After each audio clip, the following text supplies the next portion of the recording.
This week on Mr. Observation Man, I join a gang, a motorcycle gang.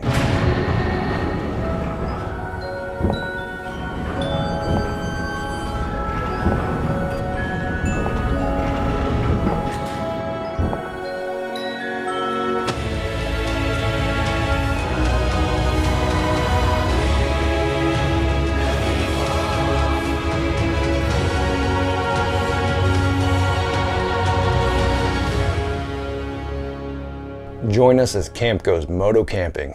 It's early morning in Chicago. I'm in my north side chateau, prepping my moto camping gear, weighing in at over 110 pounds. I prep my highly reliable, fully automatic Honda CRF 1000L Africa Twin DCT for my trip. Let's get started. My battery's dead. I can't push start this bike. It's an automatic.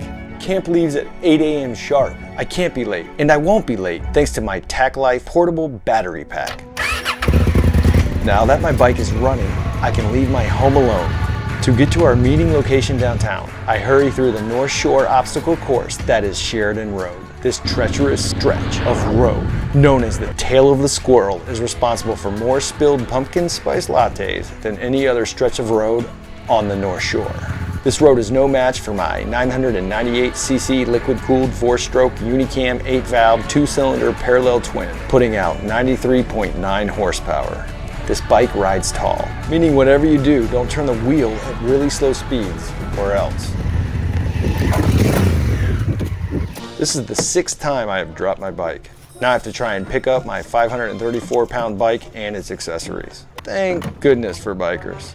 I'm rushing to meet my camp group that has already begun its meeting at my favorite moto gear store in Chicago. Come and see me when we are at camp. CAMP stands for Chicago Area Motocamping Pros. My name is Michele and I'm the store manager for Dainese Chicago. In stores, we sell helmets, gloves, racing suits, leather pants, leather jackets, rain gear, lifestyle hoodies and t-shirts, airbag systems, boots, riding sneakers, normal sneakers. I love that store. I hurry down Lakeshore and arrive at the Dainese store parking lot just in time to leave with the group. Let's go! We head out of Chicago and make our way to Michigan. I normally hate this truck-infested drive through Indiana. However, Michele has ways to take the cool route. I mainly use Rever, which is an app specifically tailored to motorcycle touring. I like Waze. Just open up your app, go to the settings, navigation, click vehicle type, check all those boxes including allow dirt roads, and go. This is a much better way to travel on a motorcycle. We even got to see Mr. Burns' factory. We stopped about every 2 hours, which is good for me. This Honda only gets about 38 miles to the gallon. That's a tank range of 190 miles. That's not good. We continue on to the cozy town of New Holland, Michigan. Here in this town, we decide to eat at New Holland Brewery. This place is perfect for lunch, and everyone in my group is so glad I am filming everything. After some delicious meals and some words from our fearless leader, It's 12:30. we head out and make our way to Ludington State Park. And I'm enjoying this DCT transmission. This automatic transmission gives you a big advantage when accelerating. Its 0 to 60 time is only 2.7 seconds. The automatic transmission is just faster. We arrive at our camp destination, Ludington State Park. After checking in, we broke off into groups. Some staying at the hotel and some camping in the park. I get assigned my camping cell with my cellmates and I start setting up camp. Ludington State Park Campground is located off the sandy shores of Lake Michigan in a humble park that is not quiet nor secluded, but nevertheless, it is cute and fun. Let me teach you some survival skills on how to build a fire. Don't forget to use your survival wallet to buy this survival wood. Now that camp is set up, Michele set up an awesome welcome dinner for us. This is night 1. We got 28 people. Our welcome dinner. Hot and smoky. That's good.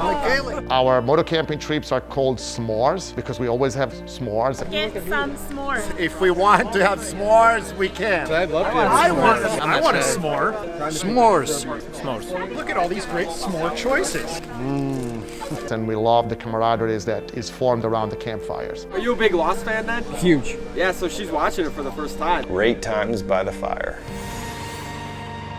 The next morning, I wake up to start making my coffee with my jet boil. I also use this jet boil to make my breakfast. I've never been sponsored by anything.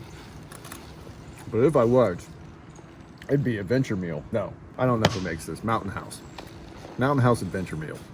These 36-liter Givi Dolomite cases are the best. Not only do they carry my luggage, they make great hangers. Also, you can remove them from your bike and lock up all your valuable camping equipment and then hide your cases in a tent. Don't forget to bring your Moto snacks while you head out on your totally reliable Honda Africa Twin to meet up with your group. Trying to get their attention is like wrangling cats. We head north. The drive is gorgeous.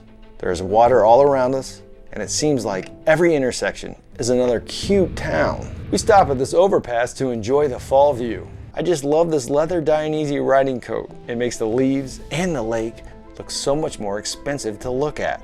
Back on the road, we continue north on Highway M22. We are on our way up to the Sleeping Bear Dunes.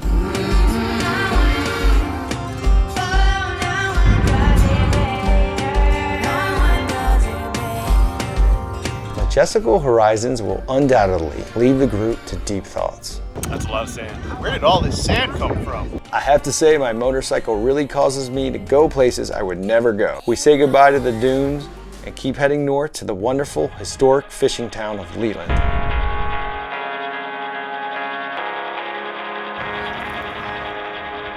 This town is made up of fish, fishing boats, fishing people, fishy shacks, fishy stores, fishy dogs, and people fishing for sponsorship. I just love my AGV helmet. Tell me about this sucker. Oh, this is the AGV Sport Modular, which is the only modular, which means flip helmet, on the market entirely made of carbon fiber. This particular model is the one you were wearing on our trip, which is called the refractive, that lights up like a Christmas tree if light hits it from the back. But what if I want to hear my Bluetooth? All right, we have this thing, which is called the ARC. Unlike most others Bluetooth devices, it won't just, Be ugly.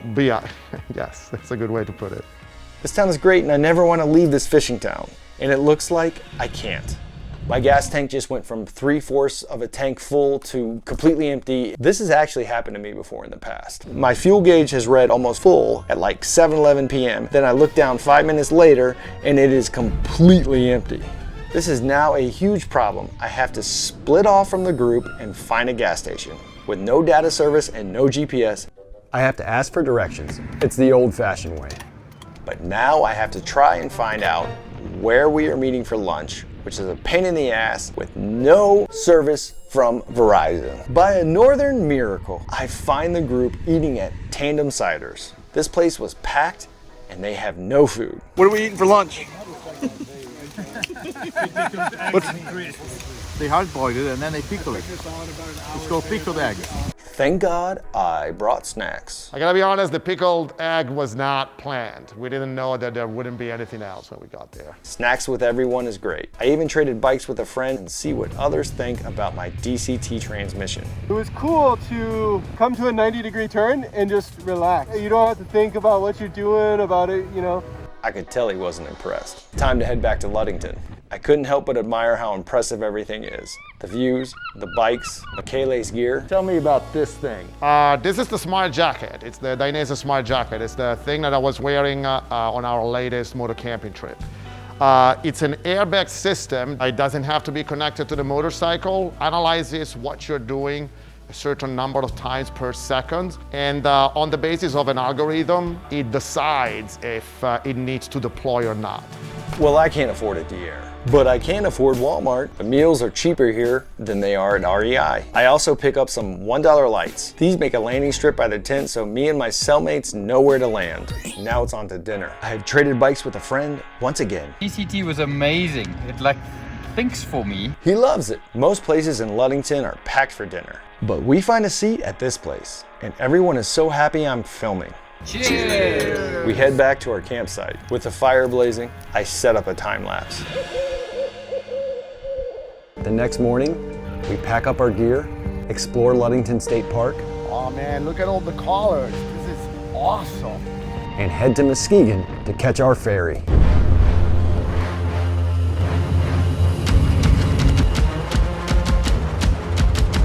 This ferry is no joke. This Lake Express travels 30 to 40 miles per hour across the lake. So I said size 7, and she said size 8.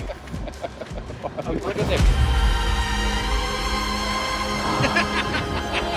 But my girlfriend says this doesn't fit me. Your girlfriend doesn't know what she's talking about. It fits you perfectly. I know.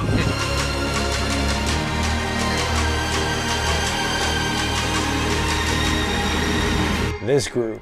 I can't believe this trip is ending. Our ride back to Chicago was a breeze, and I'm really gonna miss these guys. The next day I took my bike to Des Plaines Honda, where they fixed my pinched fuel gauge hose for free. Alfredo even gave me a free tank bag, and he even had no idea that I get hundreds of views on my YouTube page. Speaking of Alfredo, this week's song to get you moving on that treadmill, Where Did You Go? By Zoe Wise. Don't forget to like, comment, and subscribe. It really helps me out. See you next week on Mr. Observation Man. Is that Mr. Observation Man? It is. Oh my god. Can I get your autograph? Can I take a picture? A selfie? Yeah, can we do that? Can we do that after? Please, I'm just like a regular person. Thank you.